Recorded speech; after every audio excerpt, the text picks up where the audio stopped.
Hi guys. तो एक true story सुनाता हूँ आज से 15 साल पहले की। मेरे दो बहुत अच्छे फ्रेंड्स थे, आज भी हैं। स्टोरी और ये टॉपिक बहुत इंटरेस्टिंग है, तो एंड तक देखना। उनका एक्चुअल नेम तो मैं नहीं डिस्क्लोज करूंगा, बट लेट्स से एक का नाम अजय है और दूसरे का नाम विजय है। तो अजय हमेशा से क्लास में टॉपर था, काफ़ी इंटेलिजेंट था, बट थोड़ा कम सोशल था और कभी किसी कॉन्ट्रोवर्सी में उसका कभी नाम नहीं आया।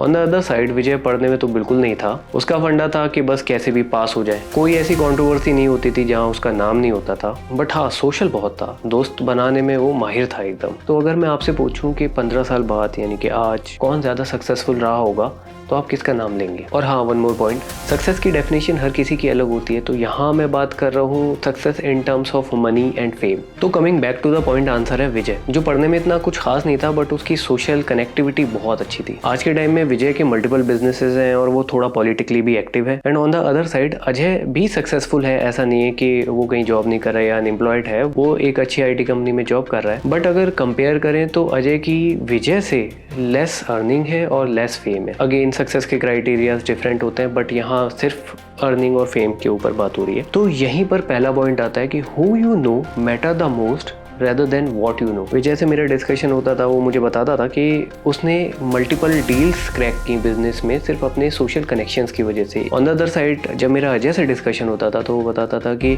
उसके काफ़ी प्रमोशंस रुके क्योंकि वो शायद लेस एक्सप्रेसिव था, इतने सोशल कनेक्शंस उसके नहीं थे। अगेन ये पॉइंट काफ़ी डिबेटेबल हो सकता है, बट आप में से काफ़ी लोग रिलेट करेंगे कि अगर आप एक्सप्रेस नहीं कर पाते तो कहीं ना कहीं आपकी जॉब पे उसका थोड़ा सा इम्पैक्ट तो आता है। इनफैक्ट लिंक्डइन की एक स्टडी में ये भी पाया गया था कि आज के टाइम में 85% of the job referral and networking के थ्रू ज़्यादा फिल होती हैं rather than traditional job application. और हार्वर्ड बिजनेस रिव्यू की एक स्टडी के अकॉर्डिंग भी जिन लोगों का ज़्यादा स्ट्रॉन्ग प्रोफेशनल नेटवर्क होता है वो कम से कम 12 to 15% मोर अर्न करते हैं rather than the ones who do not have. Even giving my example, मेरी लास्ट की 2 जॉब्स में फ्रेंड्स के रेफरल्स ने काफी इंपैक्ट किया। सेकंड पॉइंट है work hard now for easier life later. एक बहुत सिंपल सा कंपाउंड इंटरेस्ट रूल है कि अगर आप 20 साल के हो और 15,000 पर मंथ आप इन्वेस्ट करते हो until you are 60 with 8% return, तो आपके पास बाय द एज ऑफ 60 होंगे 5.27 करोड़ रुपीस। और यहीं अगर आप सेम अमाउंट मतलब कि 15,000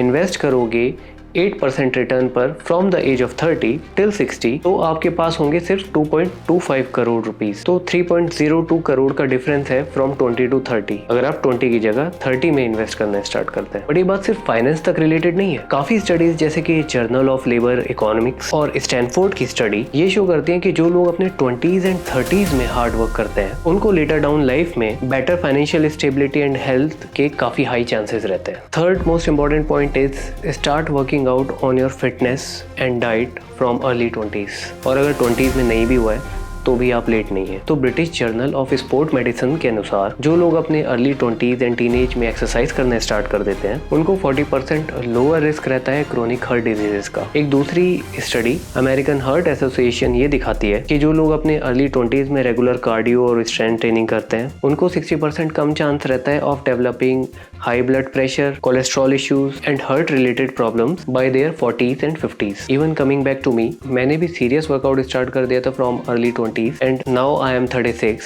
but I have got a lot of compliments कि मैं अभी भी अपनी 20s में लगता हूँ, like may be late 20s में। 36, 37 का नहीं लगता। तो that's only been possible due to the workout and diet which I follow. तो ये भी एक बहुत इंपॉर्टेंट पॉइंट है क्योंकि मैंने ये देखा है कि इवन मेरे फ्रेंड्स जिन्होंने जब 30 क्रॉस किया था तो उन्हें डायबिटीज़ की, नीज की, वेट मैनेजमेंट में प्रॉब्लम्स होने लगी थी। तो अगर आप अपने आप को फिट रख पाएंगे तो डेफिनेटली आप और सारी फील्ड्स में भी बहुत अच्छा परफॉर्म करेंगे। ये मैं हमेशा बोलता हूँ कि ज़रूरी नहीं है कि आप अपने आप को चेंज नहीं कर सकते। आप जैसे भी हो ना, चेंजेस हमेशा पॉसिबल है पॉजिटिव साइड की तरफ। मैंने ही अपने आप को इतनी बार चेंज किया, इतना लोगों से सीखा है।